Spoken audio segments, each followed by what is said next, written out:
کبھی 10 منٹ عادت ہو جائے نا دعا مانگنے کی علیحدہ سے رات کو، حضور نے فرمایا جو فرض نماز کے بعد دعا مانگے اللہ اس کی قبول کر لیتا ہے۔ نبی پاک صلی اللہ تعالیٰ علیہ وسلم نے فرمایا اللہ مسافر کی دعا قبول فرماتا ہے۔ حضور نے فرمایا اللہ مظلوم کی دعا قبول فرماتا ہے۔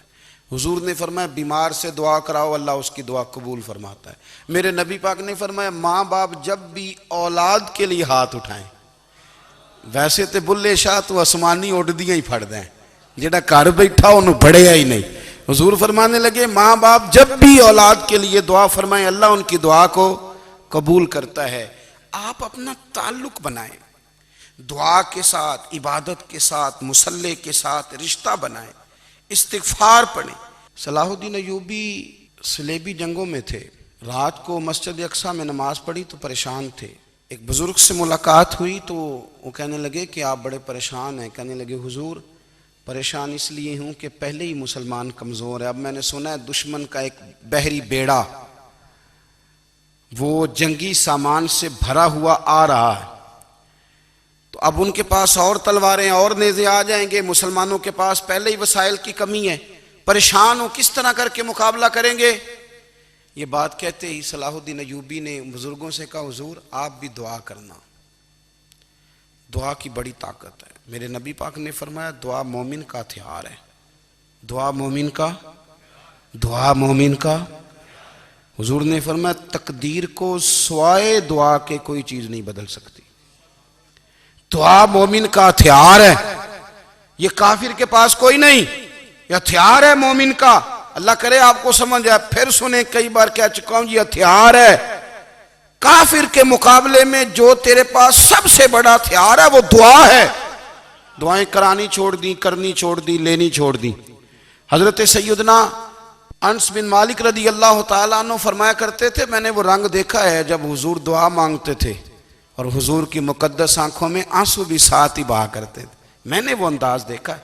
تو صلاح الدین ایوبی بزرگ سے کہنے لگے آپ بھی دعا کیجئے، اور خود رونے لگے اور سر سجدے میں رکھ کے رونے لگے، اور عشاء سے لے کر فجر تک روئے، خوب روئے۔ صبح وہ بزرگ آئے تو صلاح الدین ایوبی کا خوبصورت اور ہنستا ہوا چہرہ دیکھا، کہنے لگے آپ بڑے خوش ہیں، رات تو میں نے بڑے روتے ہوئے دیکھا تھا۔ تو کہنے لگے حضور وہ جو بحری بیڑا آ رہا تھا نا وہ پانی میں ڈوب گیا ہے، اب وہ نہیں آ رہا، ابھی خبر آئی ہے تو میں بڑا خوش ہوں۔ بزرگ کہنے لگے اٹھ سینے سے لگ اور سن ایک بات، وہ بحری بیڑا پانی میں نہیں ڈوبا، وہ تیرے آنسوؤں میں ڈوب گیا ہے۔ وہ جو تو رات رویا ہے نا رب کریم کی بارگاہ میں تو وہ ڈوب گیا ہے۔ بھائی اپنا مصلی کا، عبادت کا، وظائف کا، اللہ کا سلسلہ اس کو مضبوط کریں، اپنی دعاؤں کے تعلق کو مضبوط کریں۔ دعائیں بڑے انقلاب برپا کر دیتی ہیں۔ ہم تھوڑے نا جب سے خشک ہوئے ہیں نا، خشک، اور میری تو جماعت ہی صوفیاء کی جماعت تھی، ہم تو داتا علی اجمیری کی جماعت سے، ہم تو خواجہ اجمیری کی جماعت سے، ہم تو شیخ احمد فاروق سرہندی کی جماعت سے، ہم تو صوفیاء کی جماعت۔ ہماری جماعت نے بھی وہ تعلق جو ہمارے بزرگوں نے بنایا تھا۔ بزرگ اللہ کے قریب کیسے جاتا ہے؟ ہمارے یہاں نا بہت سارے لوگ کہتے ہیں جی نظر ہو گئی تو کام ہو گیا۔ بھائی جو بخاری مسلم میں طریقہ ہے نا اللہ کا قرب پانے کا وہ تو نفل ہے۔ نبی کریم علیہ السلام نے فرمایا بندہ نفلوں کے ذریعے رب کے قریب جاتا ہے، اور اتنا قریب جاتا ہے کہ پھر اللہ اس کی زبان بن جاتا ہے، اللہ اس کی آنکھیں بن جاتا ہے، کان بن جاتا ہے، ہاتھ اور پیر بن جاتا ہے۔ تو یہ تو عبادت ہے، یہ تو اللہ کی بارگاہ کی حاضری ہے جو آپ کو اللہ کے قریب کرے گی۔ تو نماز کو اہمیت دے کے ادا کریں، نمازیں موبائل بند کر کے ادا کریں۔ لیکن نا کچھ لوگ کہتے ہیں مجھے ٹائم نہیں ملتا نماز کا، تو میں کہتا ہوں یہ آپ نے بڑی جرت کی بات کی ہے۔ مجھے کو میرا پیر بھائی کہہ دینا میرے پاس ٹائم نہیں آپ کو ملنے کا، تو میں کہتا ہوں آج کے بعد آنا ہی نہ۔ تو کیا سمجھتا ہے تو بہت بڑا آدمی ہے، تیرے پاس ٹائم نہیں ہے اور ہمیں ملنے کا ٹائم، موج کر۔ تو آپ نے اللہ رسول کو کہہ دیا ٹائم نہیں۔ اور عجیب فلسفہ ہے نا، کہا جائے نماز پڑھنے آؤ تو کہتے ہیں کپڑے ٹھیک نہیں، اور کہا جائے کہ آؤ ذرا دعوت پہ چلیں تو کہتے ہیں 1 منٹ ٹھہر میں کپڑے بدل کے آیا۔ نماز کے لیے کہا تو کہتے ہیں ٹھیک نہیں، دعوت کے لیے کہا تو کہتے ہیں میں ذرا تیاری کر لوں، یوں جانا مناسب نہیں۔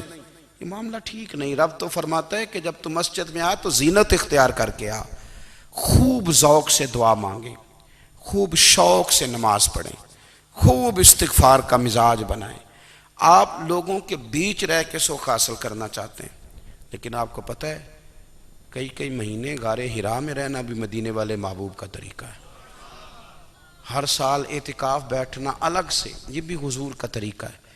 مسجد نبوی کے اندر دروازہ کھلتا تھا نبی کریم کا، پر گھر کے اندر نفل پڑھے نبی پاک نے، اور حضور فرماتے ہیں کچھ نفل نماز گھر میں بھی پڑھا کرو، گھر کو قبرستان نہ بناؤ، ہمارا گھر اللہ کے ذکر سے آباد ہوگا۔